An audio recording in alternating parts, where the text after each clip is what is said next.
Ora, viva, viva, viva pessoal, uma santa noite ao dia, conforme visualizarem este vídeo, que eu havia prometido voltar a fazê-lo, e desta a mostrar uma captura de tela, e trata-se mais exatamente, portanto, das crónicas da Cada,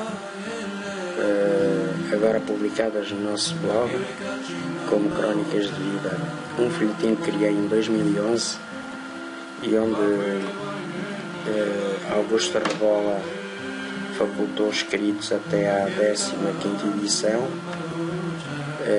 da sua passagem pela Cada como enfermeiro,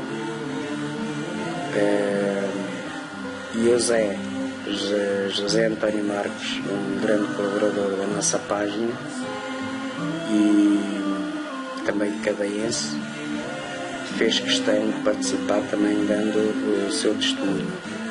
Eu sei que ele tem mais histórias, inclusivamente fortes, para contar, e já no outro vídeo que fiz a mostrar-me só a mim, porque eu não estava a dar conta de que não estava a fazer a captura de tela também, porque acho que é de extrema importância que este registro, para além de ficar no nosso blog portanto escrito, fique também gravado para a posteridade, se assim podemos chamar. Ele futuramente será incorporado, portanto, junto aos escritos do Zé, que é a 15ª e 16ª edição, mais exatamente. Portanto, e como eu tinha prometido fazer neste modo, aqui estou para repeti-lo, lê-lo outra vez e já noutras condições, mais bem digerido, apesar de eu ter lido em 2011.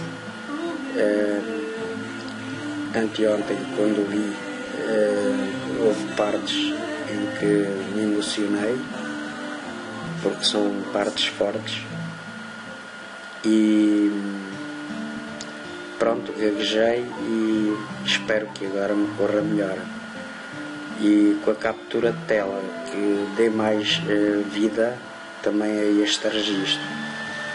Portanto, fica aqui lançado o repto ao nosso colaborador e amigo e irmão José António Marques, para ver se ele nos faculta mais escritos, porque eu sei que ele tem mais histórias para contar e bem fortes. Sejam elas fortes ou não, acho que devem ser partilhadas, e até mesmo para nós que as temos. Eu também contei nos Contos de Fantástico, uma ou duas, numa rubrica que temos, muitas delas até que não partilhamos, porque à partida pensamos que para que é contar, porque as pessoas não vão acreditar,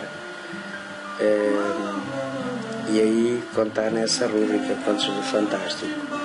Bom, mas não é dessa rubrica que eu quero falar, é mais desta, que é as crónicas de vida publicadas agora no nosso blog, que está no nosso site. Portanto, há dois blogs, o Crónicas da Cada e o Crónicas Fins de Semana, onde se publica poemas e textos de Filhos da Terra também. E neste queríamos dar continuidade com histórias verídicas, recordações da terra, enfim. Pronto, e assim vou dar início e vou começar a ler então as crónicas do Zé, e agora sim vou-me pôr aqui em primeiro plano, porque vou ler um texto e não tenho interesse estar a mostrar o texto de fundo. O que interessa depois e que eu pretendo é mostrar as fotografias que ele refere no texto. E então a história é assim. Eu escolhi estas músicas também, quero explicar. O Cachimbamba, que é lindíssimo. Escolhi umas músicas de Valdemar Bastos, Sofrimento, Mochima, e outras de Val Flores. Uma também cantada com Valdemar Bastos e Dulce Pontes, porque achei apropriadas, para não serem iguais. Portanto, acho que contei até à segunda edição, neste modo, de Augusto Rebola. Escolhi também o género de música angolana. Então vou dar início ao conto. O início do fim da CADA. Movimento sindical, greve, tudo mudava depois de 74. Uma breve história. Por esta altura, em 1974, em Angola e na CADA, começaram a surgir os primeiros movimentos sindicais. Os trabalhadores rurais, grupo maioritário na empresa, reivindicaram para todos os trabalhadores proteção sindicalista, melhores vencimentos e regalias sociais para todos, férias e respectivo subsídio. A minoria dos trabalhadores, que incluía os operários técnicos, onde inseria motoristas e empregados de escritório, com receio de represálias e solidários com as reivindicações, aderiu ao movimento. Foi eleita uma comissão de trabalhadores, cuja aprovação era de punho no ar. O poder popular começou aqui a dar os primeiros passos. A Comissão de Trabalhadores, então formada, anunciou uma greve geral de 3 dias, que se veio a realizar. O que mais me marcou, e pela negativa, foi o facto dos funcionários que tinham carro e que se deslocavam nos mesmos para os locais dos comícios, tinham que transportar os restantes camaradas. A primeira vez que me desloquei a um comício com a carrinha de caixa aberta do meu pai, fiquei estupefacto com a quantidade de pessoas que subiram para a carroceria da carrinha, ao ponto dela nem poder arrancar, porque o peso das rodas ficaram presas aos guarda-lamas e com a agravante de gritarem: "O carro é do povo, o povo é quem mais ordena." Na altura, tive de sair do carro e aconselhar alguns a sair da carroceria, até eu achar que o carro não teria peso em excesso. Foi difícil convencê-los, mas não podia ser de outra forma. Esta situação não se repetiu, pois quem tinha carros deixou de os usar para tal fim.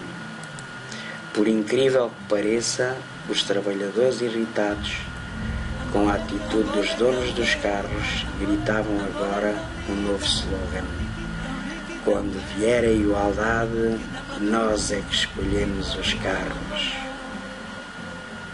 Um povo ávido de liberdade, mal politizado, e a quem se abriram as portas para um novo mundo, mas sem saber como agarrar a igualdade e liberdade. Estes movimentos políticos tiveram importância na modificação social e económica para a construção da sociedade atual. Com a nomeação e o reconhecimento do Alto Comissário para Angola, com a entrada dos partidos armados por todo o território, com o desarmamento da população civil branca das armas de caça, e põe aqui entre parênteses caçadeiras e carabinas, instalou-se o caos, a insegurança e o medo. Em agosto de 1975, na região do Amboim, até então, sem muitos episódios para relatar, começava a ficar uma história pelos piores motivos. Conto aqui a minha última viagem, que decorreu entre a roça Montalto da então CADA, que relembro com muita tristeza e angústia. Saí da Boa Entrada às 9 da manhã num Jeep Land Rover, transportando um gerador para substituir pelo avariado na roça Montalto, perto de Vila Nova de Celes. Era meu acompanhante e colega eletricista, o Ventura. No desvio da estrada, isto perto da Giraú, fomos mandados parar por guerrilheiros da UNITA e MPLA.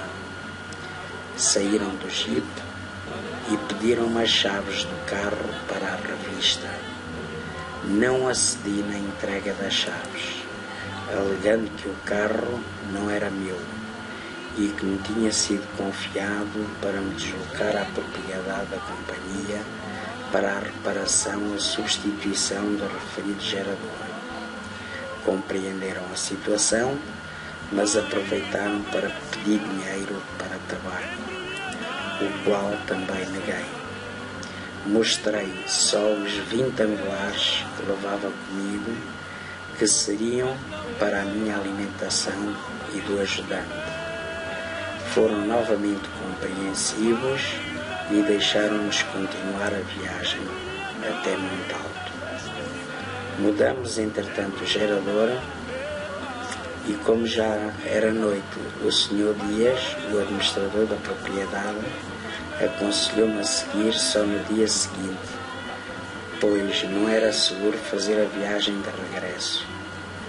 Nessa mesma noite fomos sobressaltados pelo então Poder Popular, em busca de gente que estaria por ali e que podia ser de outros partidos, FNLA, que não os deles, UNITA e MPLA.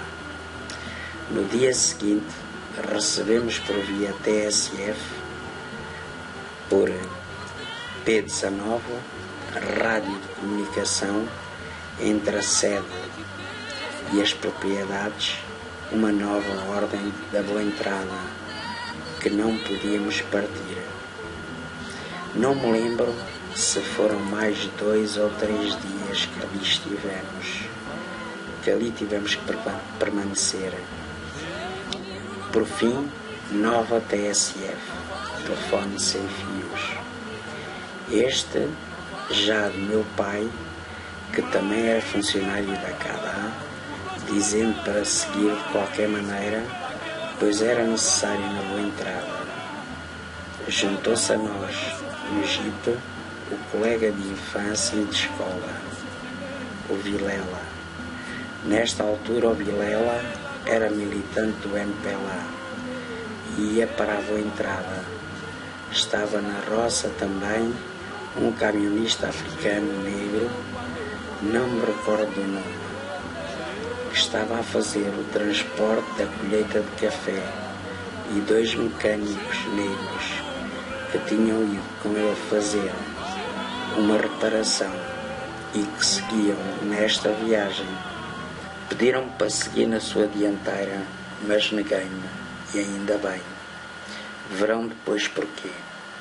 Nessa altura as posições das várias fações políticas iam demarcando regiões que dominavam. A certa altura, o primeiro controle do Poder Popular entre a Roça, Montalto e Vila Nova de Celes, saída para fora dos carros. Isto quer dizer, outra vez, saída para fora dos carros. Inspeção, novamente. E a palpadela pelo corpo para ver se tínhamos armas. Eis que, nas minhas calças, no bolso de trás, um objeto que lhes pareceu uma navalha, e lá fiquei com um sabre encostado ao pescoço, esticado o mais possível na ponta dos pés, pois a faca já estava a picar. Desapertei o botão do bolso da calça e, gritando que era só um pente. Que sufoco! Só vendo acreditariam. Perguntei de seguida para que era tudo aquilo. Responderam-me então: não foi assim em 1961 que os vossos pais fizeram também, E o Zé responde: não sou, nem sei desse tempo. Se não foi o teu, foram outros. Daqui não passava sem ordem. Entretanto, retorqui que se a ordem e o salvo-conduto eram pedidos em Vila Nova de Celes, na sede do partido, como é que queriam que eu já tivesse na minha posse se ainda não tinha chegado a Vila Nova de Celes? O que é óbvio, não tinha chegado ao destino, como é que poderia ter a papelada requerida, né? Finalmente reconsideraram e deixaram-nos seguir.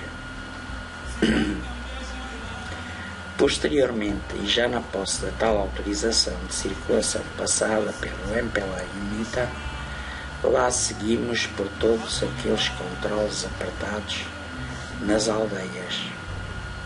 Aqui tive consciência que aquele salvo-conduto poderia ser muito perigoso se em alguma circunstância do percurso o poder popular, nem sempre facilmente identificável, fosse de outra cor política, neste caso do FNLA.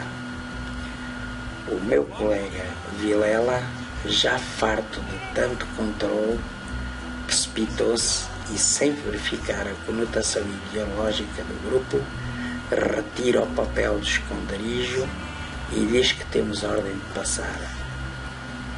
Fiquei estupefacto e assustado.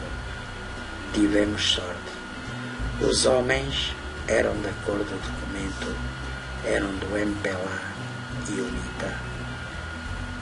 Partimos e recomendei ao Vilela que nunca mais tivesse aquela atitude, pois podiam ser outros disfarçados e nós ficaríamos por ali. Tínhamos que auscultar previamente quem eram e só depois mostraríamos o documento. Nisto, olhei para o Ventura e nem queria acreditar, nem sequer tinha reparado. Tinha vestido uma camisa com o símbolo do MPLA, o que representava um perigo acrescido. Estavam em causa as nossas vidas. O bom do Ventura, as nossas vidas, peço desculpa, e em particular a dele, pois não sabíamos quem iríamos encontrar. O bom do Ventura, olhando para mim, dando-me razão e não tendo outra alternativa, despiu-a e vestiu-a do avesso. Quando chegamos à vila da Conda, surgiu um problema. O comitê não se responsabilizava por nada que nos pudesse acontecer depois do Rio Povo, porque até ali quem dominava maioritariamente era o MPLA. Para substanciar esta posição, o comitê assinou o salvo-conduto com o sinal de que terminava ali a responsabilidade pela segurança dos viajantes. A viagem continuaria por nossa conta e risco, porque depois das pontes e mais próximo da Gabela, a ocupação era feita pela FNLA. A caminho da ponte, fomos informados pelo comandante de uma companhia para seguirmos e à entrada da ponte informássemos que tínhamos ordem para continuar a viagem. Juntinho ao primeiro tabuleiro da ponte, a ver sinalização na fotografia que eu posteriormente mostrarei, vimos um homem deitado no chão, apontado com uma metralhadora na nossa direção. Saímos do jipe e informamos das ordens que havíamos recebido do comandante. Mas a resposta não se fez esperar. Lá em cima, manda ao comandante. Aqui mando eu. Não passa, porque lá do outro lado está a FNLA. Mostrei o documento assinado. Ele então pega na folha e tenta ler, mas de pernas para o ar. E ia repetindo o mesmo: não passa, não passa. Um soldado que sabia ler e estava junto endireitou-lhe a folha e apontou-lhe a assinatura e disse: "Oh, camarada, está assinada pelo comandante." Já inteirado dos factos e como bom subalterno, mandou-nos seguir viagem. Temi este momento de travessia. Pensei que as pontes estariam minadas. O objetivo tinha que ser atingido. Depois de ultrapassado o rio, prosseguimos sem grandes contratempos. A certa altura, deparamos-nos com um cabo de aço atravessado na estrada e que nos faz parar repentinamente, ficando este encostado ao para-brisas. Nunca vi tanta gente a sair e saltando do capinzal, cercando os carros. Novamente o poder popular. Depois de alguma conversa com o chefe, ele mandou-nos seguir. Não avançamos muitos metros e, olhando para trás, verifico que a caminhoneta que me seguia continuava parada, com o povo de volta dos seus tripulantes. Parei o jipe, saí e fui ver o que se passava. O tema da conversa era novamente sobre os factos de 1961. Estes foram referindo-se ao camionista e mecânicos negros. Os que avisaram os brancos dos ataques agora estão a roubar o nosso dinheiro, conduzindo os carros e nós aqui nos campos a trabalhar para eles, diziam. Dirigindo-me ao que estava a incentivá-los à vingança, disse-lhe: "Então, amigo, tem filhos? Onde estão?" Respondeu: "Sim, tenho. Estão na escola." Eu sabia que a Cadá Ambuí tinha escola primária na propriedade próxima daquele local. Retorqui: "Para quê?" "Para ter uma vida melhor que a minha", respondeu. Foi o que os pais destes camaradas fizeram. Então, diz-me, tu depois vais maltratar os teus filhos e tirar-lhes o seu ordenado só porque estudaram? Estes camaradas estudaram. O camionista tirou a carta de condução e os outros são mecânicos. Olharam uns para os outros e, em dialeto quimbundo, disseram: "Aca, aca, o branco tem razão." Deixaram-nos partir. Seguimos viagem e chegamos salvos.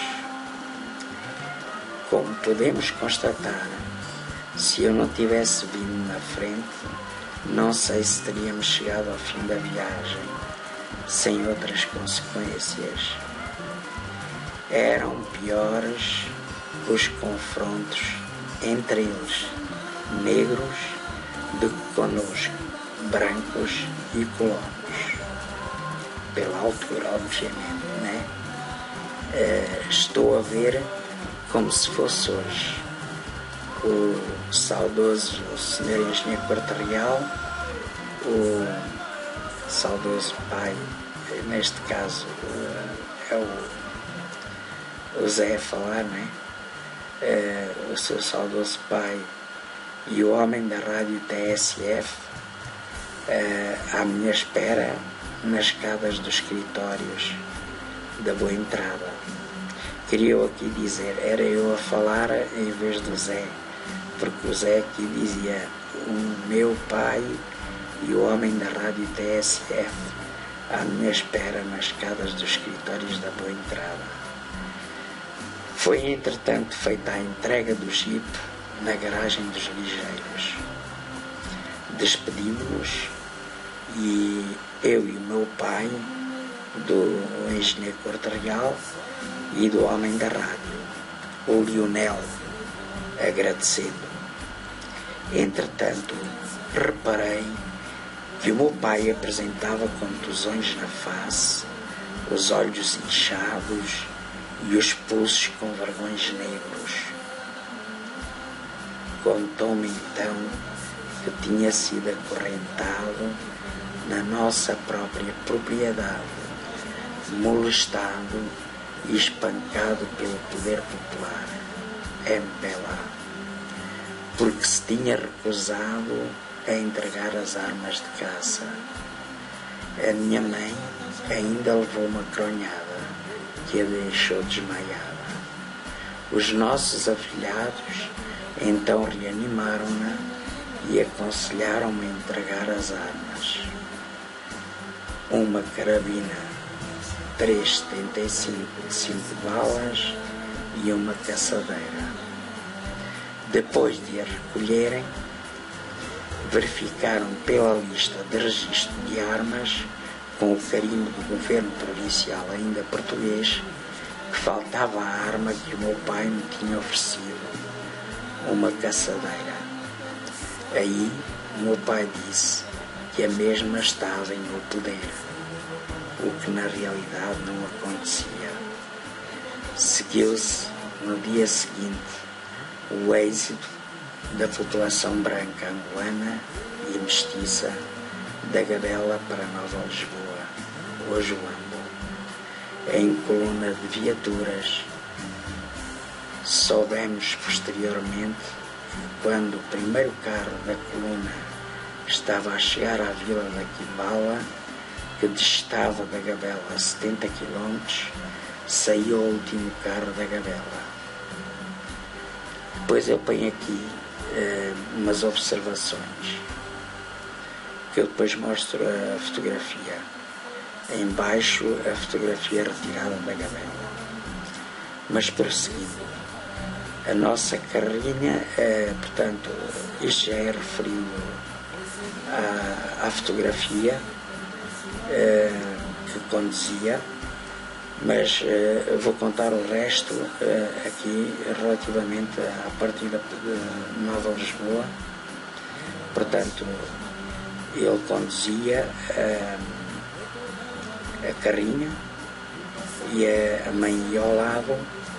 O pai do Zé, a pedido do dono da firma Rocha e Coelho, ia conduzir um caminhão cisterna com combustível, o oitavo o veículo que se observa também na foto. A minha irmã ia com o senhor Pouseiro.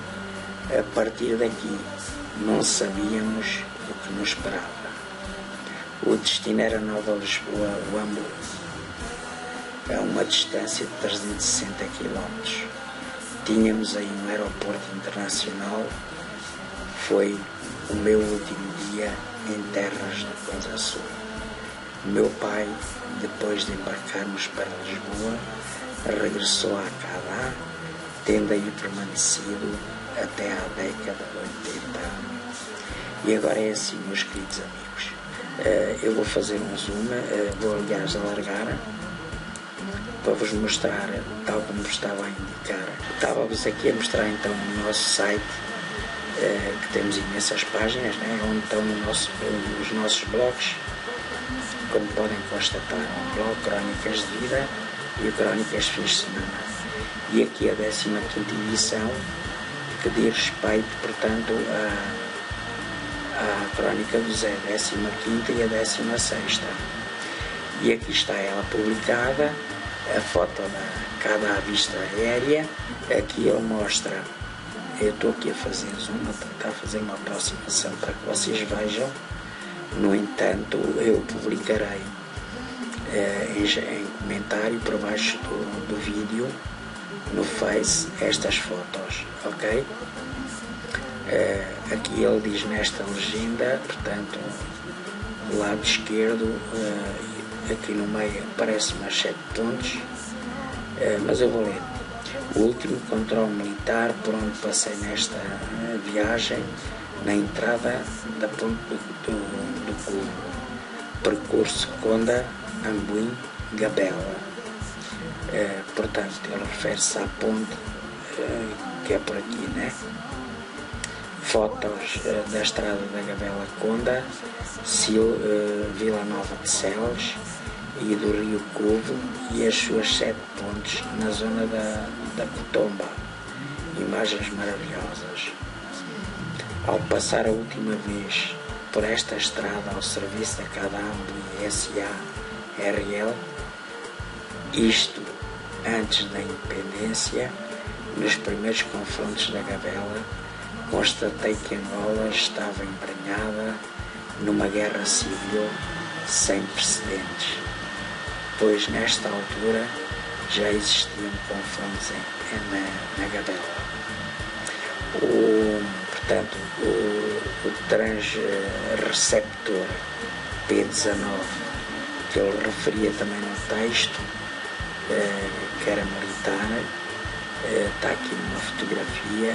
Pronto, eu tentarei ampliá-la, vou tentar recortar e ampliá-la. Isto é o microfone, a malta da CADA que trabalhou com estas coisas e aos escritórios, recorda-se perfeitamente. Eu era candengue e lembro-me nas fazendas e coisas, o meu pai às vezes teve que falar e usava isto, e por acaso vi muitas vezes. Este meio de comunicação TSF por P19 é o mesmo método usado pelos telemóveis atualmente. Usava a frequência de banda para comunicação e as ondas eletromagnéticas. E depois vamos passar aqui, eu vou ampliar, e vamos passar aqui, eu deduzo também na 16ª edição, ele tem algumas fotos também para mostrar. Vocês, quando quiserem vir aqui ao blog ler as crónicas, podem lê-las desde a primeira até à última, bastando que escolham o nome e cliquem. Eu agora vou clicar e imediatamente vai-me abrir portanto, a página correspondente, como podem constatar. E então vou correr aqui a página um bocadinho abaixo. Eu acho esta foto extremamente importante, porque é a partida da Gabela para Nova Lisboa, e aqui o Zé refere. E esta foto vê-se muito pela net. E então aqui está a minha viatura na retirada da Gabela com destino a Nova Lisboa, que é esta. Estão a ver? Portanto, ele diz que é a primeira, a segunda, a terceira, a quarta. Estão a ver? Pronto. Meus queridos amigos, foi esta história, mais uma história forte, e para quem a viveu na primeira pessoa dá para imaginar. Contudo, o Zé fez questão de partilhar connosco, e vou repetir, esta história está publicada também no blog da RTP, e eu lanço mais uma vez o desafio ao nosso Zé, ao nosso irmão e grande amigo Zé, e grande colaborador daqui da nossa página da Boa Entrada, porque o Zé é fantástico e eu sei que ele tem histórias maravilhosas, apesar de fortes, para contar, e às vezes desabafando no papel e partilhando com a malta, é uma forma de aliviar também. Eu referi na última vez um vídeo que publiquei, que eu não fazia a mínima ideia que isto há coisas que não sabemos explicar, porque foi um DVD que o nosso querido amigo e irmão também, Manel Matos, me fez chegar, que onde está gentes nossas, boas gentes, que já partiram, infelizmente já não se encontram entre nós. Falo do Lopes Analista, do Souza, e que é este vídeo. E então eu não fazia a mínima ideia. Pela altura o filme, diga-se, não está aqui completo, porque havia uma parte que o Manuel pediu-me para não publicar, porque já havia uma parte do filme que já era cá em Portugal. E eu quero respeitar, portanto, recordar a terra sim, mas eu não saberia se os descendentes gostariam ou não que se publicasse o resto. E eu assim fiz. Eu tentei melhorar o vídeo com um programa que me foi difícil conseguir. Eu, pela altura em que eu tinha pedido ao Manel que me facultasse, eu tinha um programa que era o Sony Vegas, que dava um jeitão nestas coisas de 8mm para converter e melhorar a imagem. Só que, entretanto, o programa caducou, era um programa pago, e caducou. E foi com muita pena que eu já não fui a tempo. E, entretanto, o casal polaco que partilhou comigo também uma história que eu partilhei aqui convosco, o primeiro ciclista a atravessar a África e que atravessou no Angola de bicicleta. Aliás, não foi só a África, porque ele era um jornalista em 1931 que estava mal de vida e virou-se para a mulher e disse: olha, eu vou meter na bicicleta e vou fotografar a África e depois vender o material, porque a vida estava mal na Polónia por essa altura. E assim fez. Bom, o homem meteu-se em cima de uma pasteleira, primeiro atravessou a Europa toda, depois a África dentro, passou riscos de vida, houve sítios que ia sendo comido vivo, houve outros que foi considerado Deus, pois nunca tinham visto um branco, e muito menos com um capacete com uma barba até o umbigo e de bicicleta. Quer dizer, dá para imaginar, né? Mas o povo africano, na verdade, é um povo banto, é um povo pacífico, e ele lá gesticulando, lá travava conhecimentos. E o certo é que durante 5 anos viajou por África, e quando teve rolos fotografou, quando não tinha pintava, desenhava a carvão inclusivamente. Esta história eu já partilhei inclusivamente aqui na rádio, porque este casal de polacos que trabalham para o canal Odisseia e têm também uma crónica no Correio da Manhã e no Jornal Record, estiveram aqui nos nossos estúdios o ano passado, conheci-os há 11 anos e pela altura até numas circunstâncias assim um bocadito esquisitas, porque vínhamos de comboio e houve um acidente de viação, o comboio ficou impedido de prosseguir, e o engraçado da história, que não teve piada nenhuma, foi o facto da garotada que vinha na carruagem, que veio toda a viagem a meter-se pela altura amiga dele, porque pela altura era amiga. Aliás, vinham-se a meter com os dois, porque viam que eram estrangeiros, mas usando uma linguagem porca, muito suja. Eu, muito doente, vinha de uma recuperação de um coma, de uma recuperação prolongada, tinha estado num coma, tinha até optado por vir de comboio, não queria vir de carro, queria poder levantar-me, porque fartado e estava eu. E por sorte, o maquinista que ia de serviço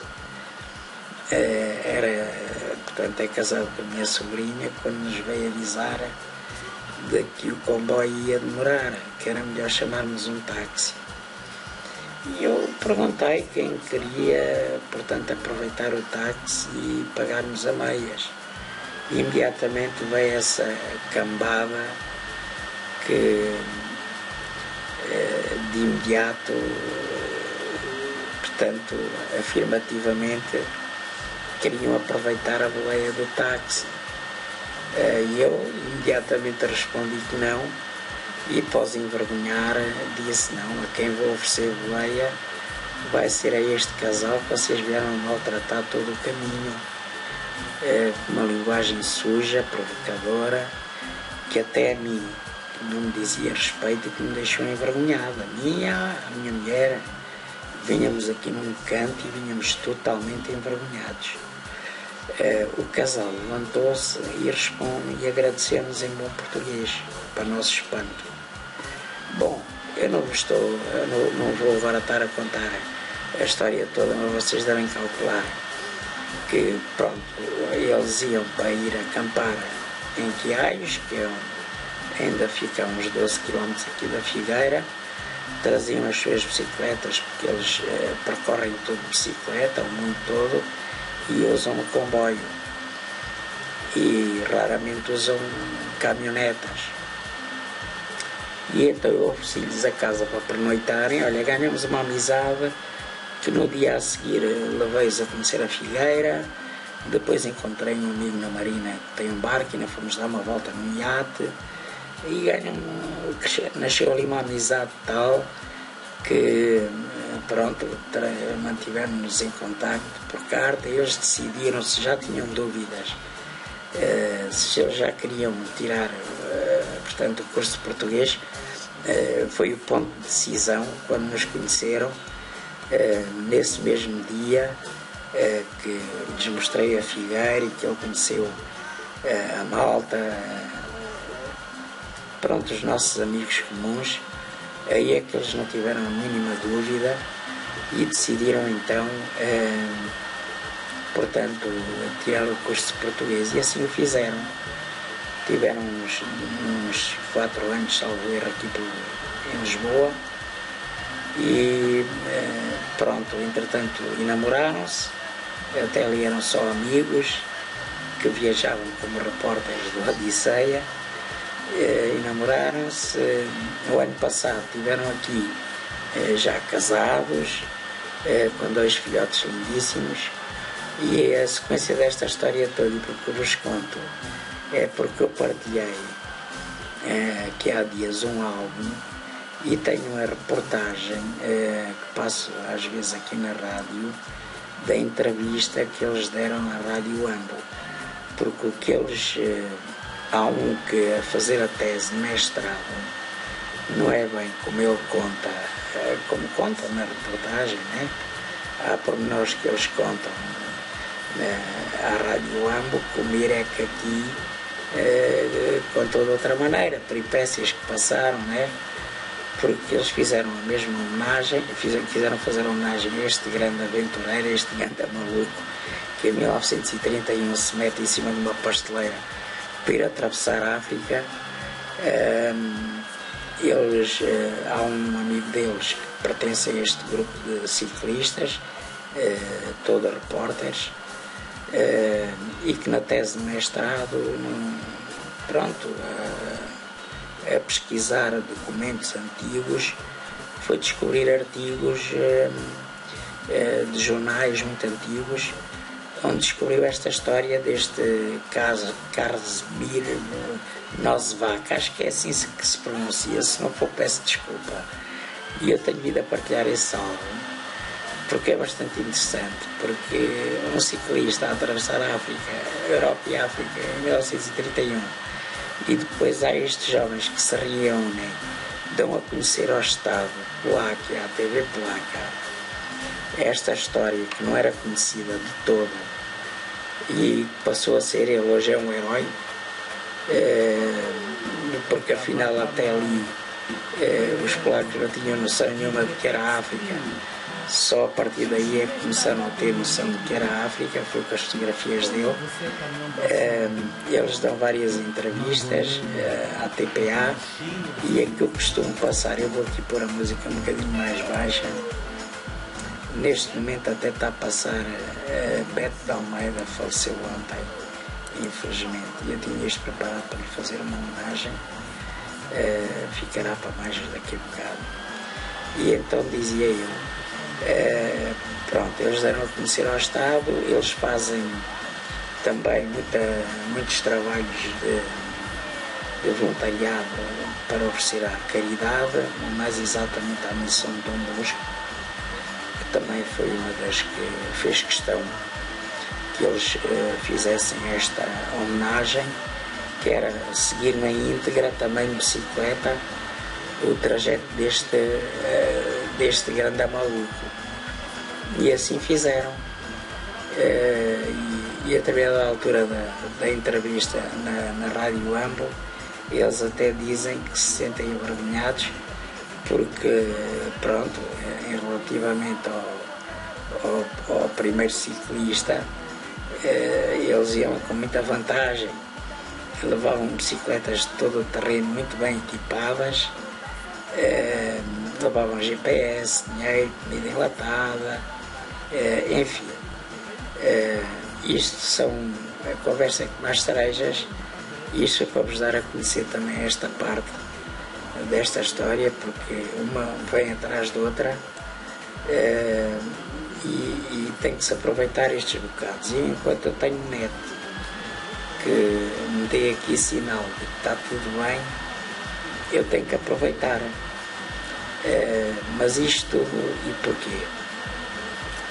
Não só por causa da reportagem que a Rádio Ambo, que o Mirek nos ofereceu aqui, como os próprios jornais que eu secaneei e ampliei, para que vocês conheçam essa história de 1931 e destes 8 jovens que arrancaram também de bicicleta a homenagear o primeiro ciclista africano. Isto também está publicado no nosso site, portanto não percam estas histórias maravilhosas. Isto tinha toda uma sequência, só que eu tenho que estar a olhar para tantos lados que a determinada altura perco-me. Mas isto para terminarmos. Portanto, sugiro que estejam atentos às publicações que fazemos. Espero que tenham gostado desta nossa emissão, deste conto maravilhoso do Zé, um grande colaborador nosso. Não fazia a mínima ideia que aquele vídeo, como vos disse, que foi o nosso irmão Zé Manuel Matos que me enviou no fim, ia mostrar a fazenda do Zé. Ele ficou super emocionado e caramba, pronto, é aquele misto de tristeza e alegria, mas que na altura sentimos, e eu faço ideia, obviamente que não vou estar aqui a explicar a conversa que tive com o Zé no privado, mas deu para perceber, quem viu os comentários do Zé, que ele ficou super emocionado, porque via-se que até gaguejava. Para ti, Zé, Elaidinha, que é a esposa de Zé Adelaide, a nossa gratidão em nome da nossa equipa, desta equipa da Camba, assumidamente amadora e feita por gente humilde e muito modesta. mas que tudo faz em prol de uma comunidade que quer unida. E tu tens sido exemplar, tens sido daqueles colaboradores e associados com letra grande. Portanto, a vós, queridos amigos, e aos restantes, o nosso bem-aja e força, e pensa seriamente em dar continuidade aos teus escritos, que tu escreves maravilhosamente bem, e quem sabe não venhas também a publicar um livro como vai a publicar o meu padrinho Augusto Rebola na sequência deste folhetim lindíssimo, Crónicas de Vida, que para nós é o Crónicas da Calã, nunca deixará de ser. Pronto, pessoal, a todos um santo e feliz dia, conforme visualizarem este vídeo. Fiquem bem, que eu já estou aqui a ficar QO, tenho que meter a máscara facial. Tive bastante tempo aqui sem as lunetas, que eu não gosto de fazer os vídeos com as lunetas, porque há muita malta que fica impressionada. Eu já disse isso no outro vídeo, e depois começa-me a pesar a vista e a ficar assim meio que tonto, seus primeiros sintomas, e às vezes nem dou para mais nada e aterro. E eu não quero que isso aconteça de maneira nenhuma aqui no ar. Portanto, vou-me despedir assim, e desculpem o bocado que me alonguei, mas tenho que aproveitar para dar informação. A todos vós, queridos amigos, o meu muito obrigado pela vossa preferência, e espero que tenham gostado. Eu adorei a história do Zé e estou à espera de mais.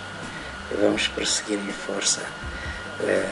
Já agora aproveito e mando um recado à nossa Vivário Eduardo, que está no Paraguai, que pelos vistos agora está por Portugal, que tinha os seus escritos todos preparados, só faltava organizar para os mandar, e já vai quase um ano e não há maneira de decidir. E as crónicas estiveram paradas à espera dos escritos dele, que eram para prosseguir com os dele, mas se é assim, prossigamos com outros. Temos aqui mais material, e com os do Zé. Zé, avança com isso, por favor, ok? Será maravilhoso.